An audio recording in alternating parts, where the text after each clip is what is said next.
औज़ुबिल्लाहिमिनश्शैतानिर्रजीम बिस्मिल्लाहिर्रहमानिर्रहीम अस्सलाम वालेकुम welcome back to my new tutorial.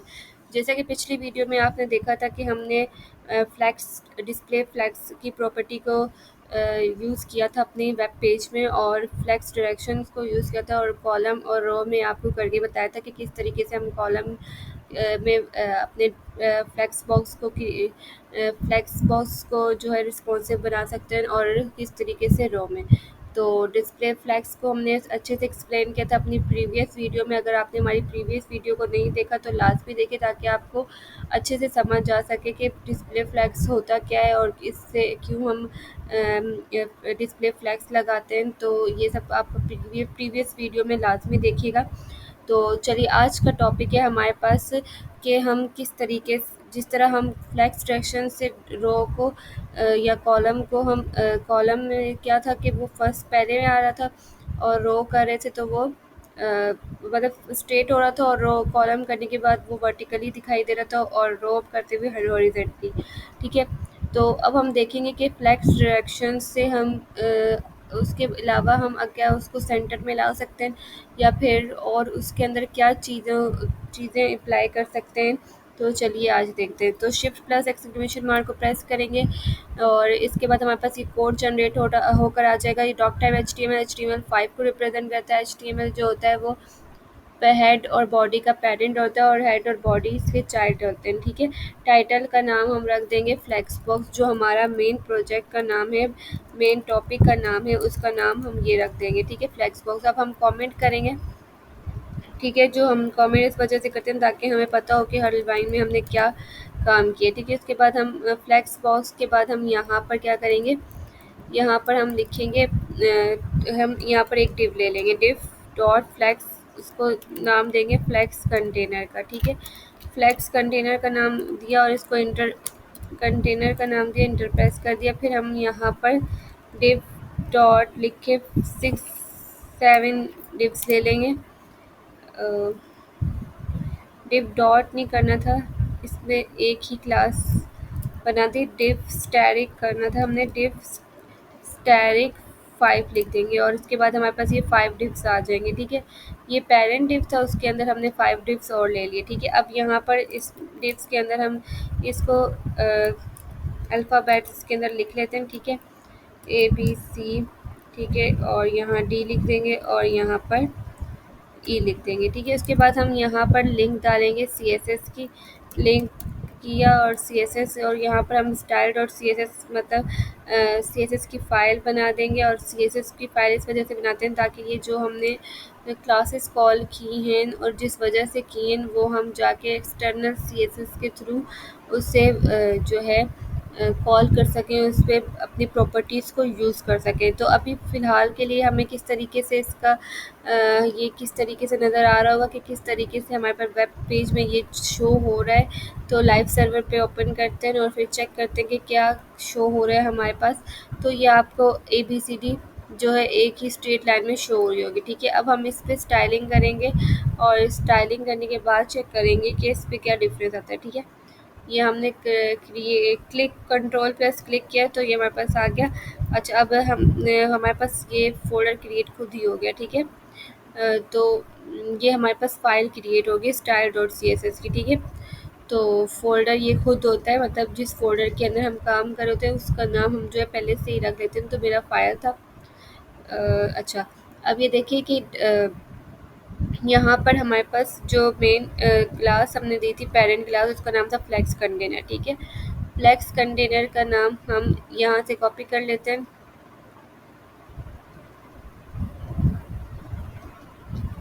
Ctrl+C करेंगे। ठीक है, उसके बाद यहाँ पर आ जाएंगे, Ctrl+V कर देंगे। ठीक है, यहाँ पर डॉट लगा देंगे और फिर यहाँ पर हम कर्ली ब्रैकेट्स को ओपन और क्लोज कर देंगे और इसके अंदर हम स्टाइलिंग करेंगे। विड्थ हम दे सकते हैं अपनी मर्ज़ी से, 100% देना चाहे, कुछ भी देना चाहे तो दे सकते हैं। हाइट भी दे सकते हैं, 300 पिक्सल चले दे देते हैं। बैकग्राउंड कलर भी चाहें तो हम दे सकते हैं, हम इसको दे देते हैं पिंक। ठीक है, हम अपनी मर्ज़ी से कोई भी कलर, बैकग्राउंड कलर या फिर कुछ भी, ये जो हमें रख रही हूँ ये रख सकते हैं। मैंने इस वजह से रखा है ताकि ये इसके अंदर आ जाए। ठीक है, अगर मैं इसकी हाइट को कम करना चाहूँ तो भी मैं इसको कम कर सकती हूँ। अच्छा। अच्छा, इसको फ्लेक्स करने के लिए हमें क्या किस प्रॉपर्टी को यूज़ करना होता है, मतलब कि अगर सीएसएस में अगर हम डिस्प्ले फ्लेक्स लगा रहे हैं, किस वजह से लगाते हैं, तो इस वजह मैंने आपको अपनी प्रीवियस वीडियो में बताया था कि इस वजह से लगाते हैं ताकि हम इसको रिस्पॉन्सिव बना सकें। तो जो है, अब इसको हम रिस्पॉन्सिव बनाएंगे तो उसको कैसे पता चलेगा कि ये डिस्प्ले फ्लेक्स और इसको विदाउट मीडिया क्यूरेस से के बगैर ही रिस्पॉन्सिव बनाना है। तो उससे इस तरीके से पता चलेगा कि हम सबसे पहले इसको यहाँ पर जब भी हम कुछ कर रहे होंगे ना, मतलब इसके बारे में, मतलब यहाँ पर काम कर रहे होंगे, तो फ्लैक्स बॉक्स में काम कर रहे होंगे, तो उसके लिए हमें क्या करना होगा, यहाँ पर इसकी प्रॉपर्टी लिखनी होगी, डिस्प्ले लिखना होगा, फिर उसके बाद फ्लैक्स लिखना होगा। ठीक है, अब डिस्प्ले फ्लैक्स लिखा तो मतलब ये एक रो में आ गए। ठीक है, अब इसमें फ्लैक्स डायरेक्शन में लिखूँगी ना, तो मेरी मर्ज़ी में इसको कॉलम में रखूँ या फिर मतलब कॉलम वर्टिकली हो जाएगा, या फिर मैं इसको रो में रखूँ। रो जो है बाय डिफ़ॉल्ट होता है, तो ये हमारे पास हॉरिज़ॉन्टली हो जाएगा। अच्छा, इसको थोड़ी सी पैडिंग दे देते हैं ताकि ये गैप हो जाए। पैडिंग से तो पता ही है आपको, बीच में जो हमारे पास स्पेस आ जाती है। ठीक है, ये हमारे पास इस वजह से यहाँ से आया पैडिंग, हमने डिव को देनी है। ठीक है, तो हम क्या करते हैं, इसको कंट्रोल सी करते हैं और यहाँ पर हम डिव लिख देते हैं और यहाँ पर इसको कंट्रोल भी कर देते हैं। ठीक है, अभी इस पर पैडिंग हो जाएगी। अच्छा, अब ये आपको ये नज़र आ रहा होगा गैप, इसको भी कम कर सकते हैं। तो चलिए पहले ये कर लेते हैं, फिर ये गैप कम करते हैं हम, क्योंकि फिर आपको ऐसा ना हो सारा मिक्स हो जाए, तो इसलिए मैं पहले ये समझा देती हूँ, फिर आपको ये अच्छे से समझाऊँगी। अच्छा, अगर मैं इसको कलर भी देना चाहें तो कलर भी दे सकते हैं। ये वैसे इसको अगर हम विड्थ और हाइट भी देना चाहें तो वो भी दे सकते हैं। विड्थ हम दे देते हैं 200 पिक्सल और हाइट भी दे देते हैं हम इसको 200 पिक्सल। ठीक है, उसके बाद हम इसको बैकग्राउंड कलर भी दे देते हैं। बैकग्राउंड कलर दे देते हैं येलो। ठीक है, इसमें क्या होगा, जितनी भी डिव्स हमारे पास आ रही हैं उनमें सब में येलो कलर हो जाएगा। अगर हम चेंज कलर देना चाहें तो वो भी हम दे सकते हैं। ठीक है, मतलब इसको हम ये मतलब अगर हमने चेंज कलर देना होगा ना, तो हमने इसको क्लासेस को अलग अलग नेम रखना होगा। ठीक है, अलग अलग नेम रखना होगा, मतलब इसका क्लास का अलग नेम रखूँ, इसका अलग नेम रखूँ, जिस पे मैं चलो मैं इस कुछ का अलग नेम रख लेती हूँ और कुछ का रहने देती हूँ। फॉर एग्जांपल इसका मैंने class they the, for example इसी क्लास का नाम रख देते हैं बी, क्लास का नाम रख देते हैं डी।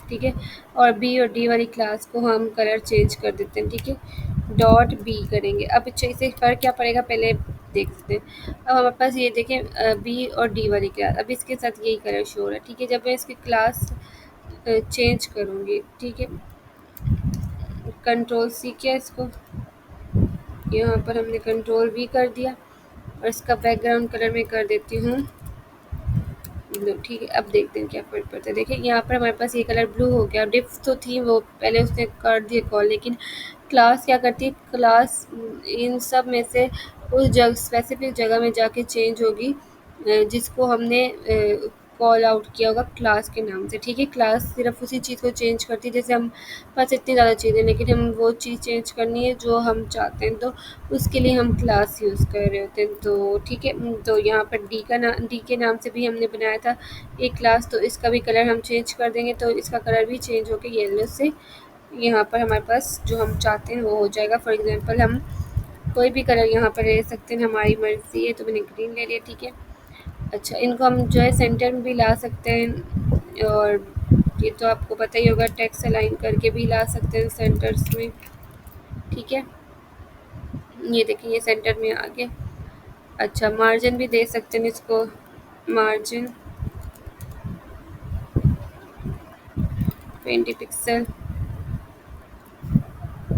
अच्छा, मार्जिन नहीं देंगे फ़िलहाल, क्योंकि क्लास का जो हमारे पास पूरा ये बॉक्स है ना, तो वो नीचे आ रहा है, तो रहने देते हैं अभी इसको ऐसे ही। पहले इतना समझ लेते हैं और फिर उसके बाद देखते हैं इसके बारे में और। ठीक है, अच्छा, अभी हमारे पास डिफरेंट डिफरेंट कलर्स ये शो हो रहे हैं। ठीक है, तो हमें वैसे डी डी का जो है वो यहाँ पर लाना था, तो इसको हम ऐसे ही अभी रहने देते हैं।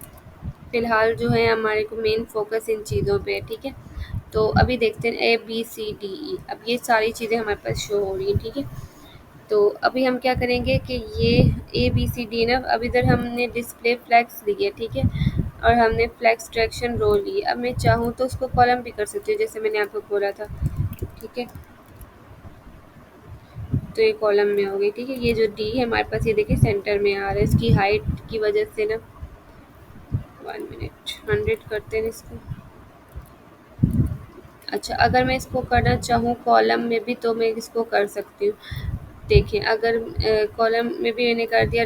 अच्छा, अब इसको अगर फ्लैक्स डायरेक्शन, मैंने रो और कॉलम के बारे में बताया था। आज हम फ्लैक्स डायरेक्शन रिवर्स करके देखेंगे, रिवर्स से क्या होता है, ठीक है। जस्ट रिवर्स कर, रो रिवर्स और कॉलम रिवर्स, ये चीज़ें दोनों समझानी है, ठीक है आपको। रिवर्स इसमें दोनों में क्या काम करती है, ठीक है। रिवर्स का बेसिकली काम क्या होता है, ठीक है, रिवर्स।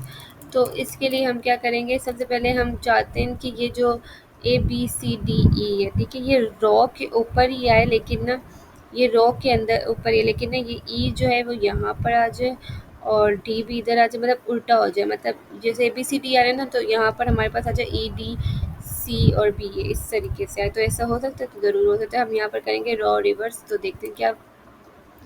देखिए यहाँ पर हमारे पास ABCD ई आ रहा था ना, जैसे ही मैंने रॉ रिवर्स किया तो यहाँ पर हमारे पास उल्टा हो गया। तो रिवर्स का मतलब क्या होता है, हमारे पास जो हमारे पास आखिर वाला कीवर्ड होता है वो अल्फ़ाबेट होता है या कीवर्ड होता है, वो उसके जो है वो फर्स्ट में आ जाता है, मतलब उल्टा हो जाता है। मतलब ये चीज़ सीधी थी, उसको उल्टी कर दी, समझ आई।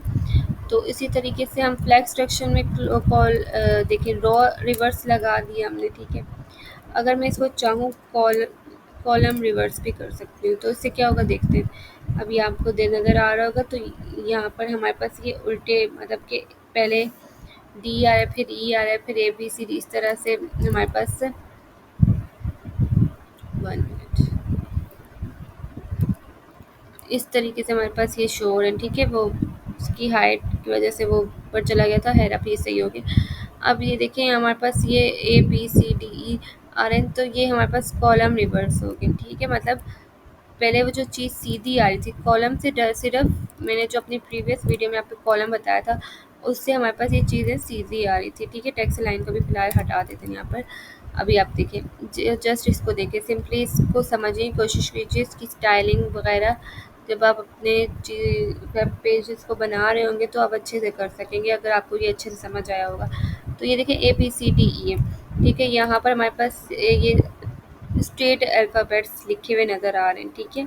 अब हमने पिछली वीडियो में क्या देखा था कि फ्लैक्स डायरेक्शन हमने रो में देखी थी, फिर उसके बाद मैंने ये बताया था कि कॉलम में जो है वर्टिकली 2-3, और रो में क्या बताया था मैंने, रो में जो थी वो कुछ इस तरीके से थी। अब मैंने क्या किया, आज के टॉपिक में मैंने ये बताया कि किस तरीके से हम इसको रिवर्स कर सकते हैं। मतलब ये सीधी है ना, तो मैं चाहती हूँ ये ई जो पहले ABCDE आ रहा है, तो यहाँ से उल्टा आ जाए। जैसे एक तो होती है फॉरवर्ड काउंटिंग और एक होती है बैकवर्ड काउंटिंग। तो मैं चलें इसकी जगह हम 1 2 3 4 लिख लेते हैं, ठीक है।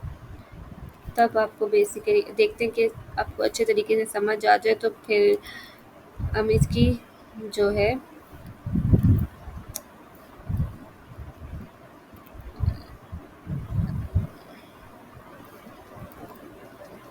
काउंटिंग चेंज कर देते हैं और अल्फ़ाबेट से काउंटिंग में ले आते हैं, ठीक है। उसको बनाने का मकसद है और मैं आपको भी बताती हूँ।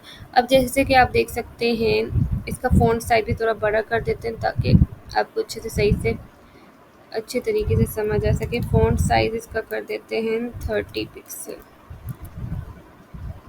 ठीक है, या 50 पिक्सल कर देते हैं।